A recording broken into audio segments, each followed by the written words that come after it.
বিগত ফ্যাসিস্ট সরকার, তার বিরুদ্ধে আমি আমার শুধু এটা 2024-এ না, আমি 2013 থেকে আমার যারা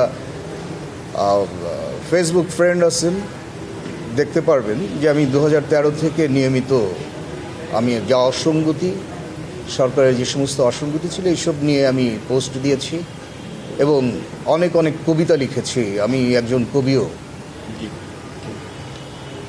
তো যেহেতু এটা শেখ হাসিনার বিরুদ্ধেই মামলা, আর আমাকে অ্যাকচুয়ালি কন্টেম্পট পিটিশন হিয়ারিং করবার জন্য এখানে এনগেজ করা হয়েছিল, মূল মামলা নয়।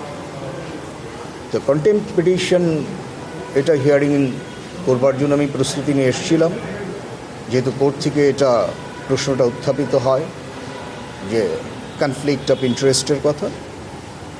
সেই বিবেচনা করে, এথিক্যাল দিক বিবেচনা করে আজকে আমাকে প্রত্যাহার করেছি। আসলে কনফ্লিক্ট অফ ইন্টারেস্টের কথা যখন এসছে, আসলে সততার প্রশ্ন আছে, আমি সততা নিয়ে মামলা করি। যদি এই হিয়ারিংটা করা যেত তাহলে হয়তো আমার আজকের যিনি ক্লায়েন্ট তার সপক্ষেই আমি আমার সমস্ত সাবমিশন আমি রাখতাম। তো যেহেতু সেই সুযোগ হয়নি, আর এটা এথিক্যালও একটা ব্যাপার রয়ে গেছে, কারণ আমি 5 আগস্ট 2024 সকালবেলা, তখনও গভর্নমেন্টের পতন হয়নি, তখন আমি আমার এই পোস্টগুলো আমি দিয়েছি। তো সেদিক বিবেচনা করলে, সব কিছু বিবেচনা করলে আমার প্রত্যাহার করা ছাড়া আর কোনো বিকল্প ছিল না।